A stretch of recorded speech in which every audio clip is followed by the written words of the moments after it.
శుభోదయం. ప్రభువైన యేసుక్రీస్తు నామములో వందనాలు తెలియజేస్తూ పరిశుద్ధమైన దేవుని గ్రంథంలో నుండి ఆదికాండం 39వ అధ్యాయము 3వ వచనం. యెహోవా అతనికి తోడై ఉండననియు అతడు చేసినదంతయు అతని చేతిలో యెహోవా సఫలము చేసిననియు అతని యజమానుడు చూచినప్పుడు.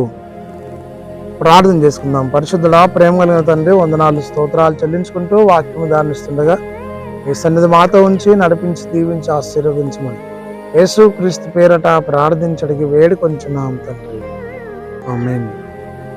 ఈ వాక్యములో మనం చూడగలం, యోసేపుకు దేవుడు తోడై ఉన్నట్టుగా చూడగలం. ఫరో ఇంట్లో యోసేపు నివసిస్తున్నప్పుడు అతని ఇంటి అంతటిపైన అధికారం కలిగినటువంటి ఈ ఫరో ఒక కరుణ కటాక్షం అయినటువంటి వ్యక్తి. అయినప్పటికీ యోసేపు దేవునియందు విశ్వాసం కలిగి నమ్మకంగా జీవించడం ద్వారా యోసేపును గొప్పగా ప్రభువు దీవించాడు. యోసేపును బట్టి ఫరో ఇంటికి దీవెన వచ్చింది. దేవుడైన యెహోవా ఆ ఇంటికి తోడై ఉండి ఆశీర్వదించినాడు.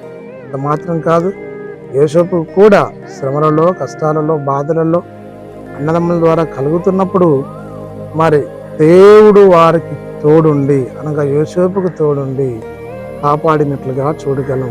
ఫైనల్గా యోసేపును గొప్పగా దేవుడు దీవించాడు. కరువులో అన్నలు యోసేపు దగ్గరికి వెళ్ళి ధాన్యం తెచ్చుకుని భుజించారు. దైవ కటాక్షము యోసేపు పైన ఉంది.